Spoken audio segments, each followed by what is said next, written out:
আবার আবার দেখেন, আবার যে রাজনৈতিক শূন্যতা সৃষ্টি হয়েছে, বাংলাদেশের নেতৃত্বের শূন্যতা সৃষ্টি হয়েছে।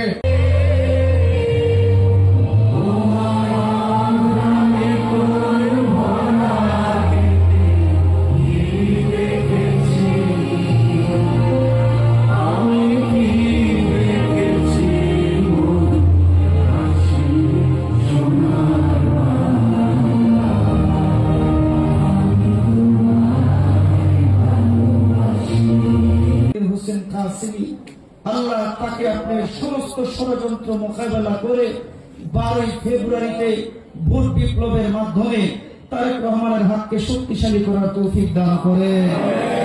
আল্লাহ এমনিভাবে আমাদের নারায়ণগঞ্জ 5টি আসনে যাদেরকে মনোনয়ন দেওয়া হয়েছে ধানের শীষের 4টি আসনে ধানের শীষ এবং আপনার আমার অধিকার প্রতিষ্ঠার জন্য এই মহিষী নারী তৈরি হয়েছে কার কাছে সেটা তো দেখতে হবে। তৈরি হয়েছিলেন তার আরেকজন যে স্বামী শহীদ প্রেসিডেন্ট জিয়াউর রহমানের সান্নিধ্যে থেকে সেই পরশ পাথরের ছোঁয়ায় উনি তৈরি হয়েছিলেন। আমরা আশা করি এই দুইজনের ছোঁয়ায় যে মানুষ এখন আমাদের মধ্যে আছে, দুজনের সন্তান আমাদের ছোট বাবাদের কাছে, বাংলাদেশি প্রতিটি মানুষের কাছে, আপনার কাছে, আমার কাছে, আমার হলেন দেশ নায়ক তারেক রহমান সাহেব। আশা করি কোন পিতা তার সন্তানের প্রশংসায় কিন্তু ঈর্ষান্বিত হয় না। পিতার সামনে যখন সন্তানের কি করা হয়, প্রশংসা করা হয়, তখন পিতার বুক ধরে যায়, বুক ধরে হয়, মাথা উঁচু হয়, তো ঈর্ষান্বিত হয় না। ঠিক তেমনি ভাবে আমরা করেছিল দেশনেত্রী বেগম খালেদা জিয়া।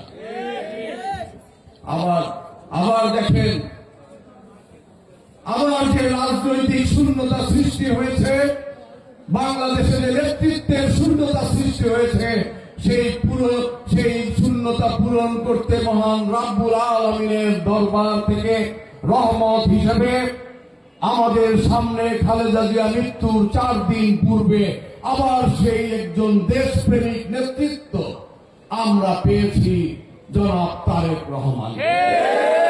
এটা কি আল্লাহর রহমত নয়? বাংলাদেশে তারেক রহমান ছাড়া আর কোন নেতা আছে? সুতরাং সেই নেতৃত্ব পূরণ করতে আল্লাহর রহমত স্বরূপ 13 বছর 3 মাস পরে আমাদের দেশে এসে উপস্থিত হয়েছেন জনাব তারেক রহমান। তিনি তার প্রমাণ রেখেছেন, তিনি তার নেতৃত্বের প্রমাণ রেখেছেন। তার মা মৃত্যু শয্যায় এয়ারপোর্টে নেমে তিনি তার মায়ের কাছে না গিয়ে তিনি জনগণের কাছে এসেছেন, তিনি জনগণের সামনে দাঁড়িয়েছেন, 2টি বক্তব্য দিয়েছেন, এই জনগণকে আশ্বস্ত করেছেন, আই হ্যাভ এ প্ল্যান, আমার একটি প্ল্যান আছে, যে প্ল্যান নিয়ে আমি জনসেবা করতে বাংলাদেশে এসেছি। কিন্তু তার মায়ের কাছেই যাওয়ার কথা, যেমনি করে তার মা তার সন্তানের কাছে না গিয়ে আমাদের কাছে পড়ে থেকেছেন, চিকিৎসা গ্রহণ করতেও তিনি লন্ডনে যান নাই, তেমনি করে তার সন্তান তার মায়ের কাছে না গিয়ে তিনি প্রথমে আমাদের কাছে এসেছেন, তার জন্য তিনি আমাদের কাছে এসেছেন। এটাই তো দেশপ্রেম, এটাই তো জনগণের সাথে হৃদ্যতা তৈরির জন্য মাধ্যম হিসেবে কাজ করবে। এই নেতাকে আমরা কি ছেড়ে যেতে পারবো? তারেক রহমানকে কি আমরা ছেড়ে যেতে পারবো?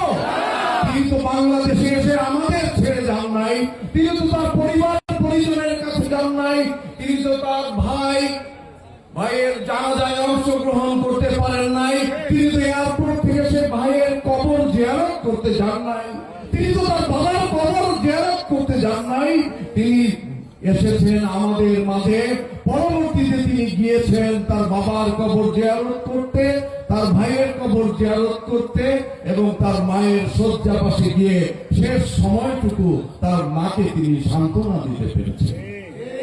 তার মা মৃত্যুর সময়